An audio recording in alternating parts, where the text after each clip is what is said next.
দ্বীনে ইলম শিক্ষা করার বহুমুখী ফায়দা। ইলমে দ্বীন শিক্ষা করার কয়েকটি ফায়দা। ১ নাম্বার ফায়দা, ইলমে দ্বীন শিক্ষার মাধ্যমে খালিক মালিক আল্লাহ তাআলার পরিচয় লাভ হয়, পরিচয় জানা যায়।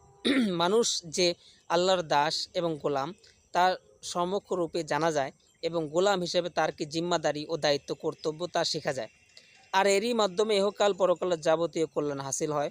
পক্ষান্তরে কোরআন সুন্নাহ এ ইলম ব্যতীত দুনিয়াতে যত প্রকার শিক্ষা ব্যবস্থা আছে এর সবগুলো দ্বারা শুধুমাত্র পশু চাহিদা তথা খানাপিনা ও দৈহিক আরাম আয়েশের ব্যবস্থা অর্জিত হয়। এর বাইরে মানুষ যে সৃষ্টির সেরা, বিশেষ দায়িত্ব দিয়ে তাকে দুনিয়াতে পাঠানো হয়েছে। মৃত্যুর পর তার সামনে স্থায়ী জগৎ আসছে, সেখানে জীবনের সকল কর্মকাণ্ডের চুলচেরা হিসাব দিতে হবে। তারপরে হয় সে স্থায়ী সুখের অধিকারী হবে, নয়তো স্থায়ী ভয়াবহ শাস্তিযোগ্য হবে।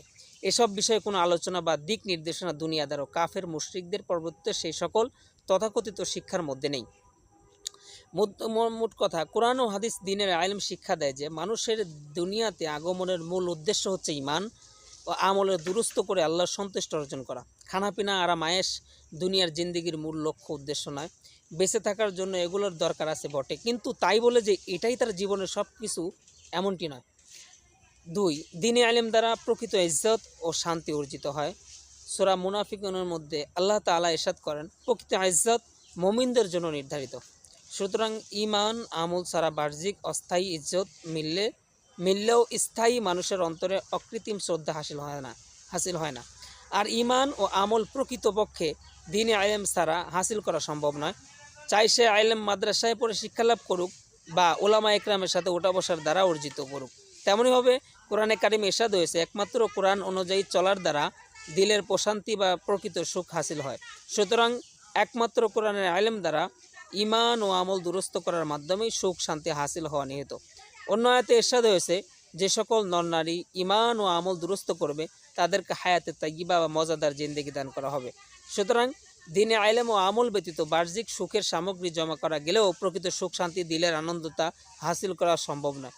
যেমন পবিত্র কোরআনে ইরশাদ হয়েছে, ওমান আ'রাদা আন যিকরি ফাইন্না লাহু মাঈশাতান দানকা ওয়া নাহশুরুহু ইয়াওমাল কিয়ামাতি আমা। যে ব্যক্তি কোরআন থেকে মুখ ফিরিয়ে নিবে তার জিন্দেগি তিক্ত কষ্ট করে দেওয়া হবে। সূরা তাহা ১২৪।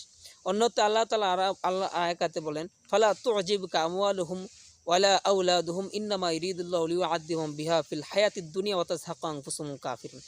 পাপীদের ধন যেন তোমাদের বিস্মিত না করে, কেননা আল্লাহ তাআলা চান যে ওইগুলোর দ্বারা তাদেরকে দুনিয়াতে আযাবে নিবদ্ধ করেন। সূরা তাওবা ৫৫।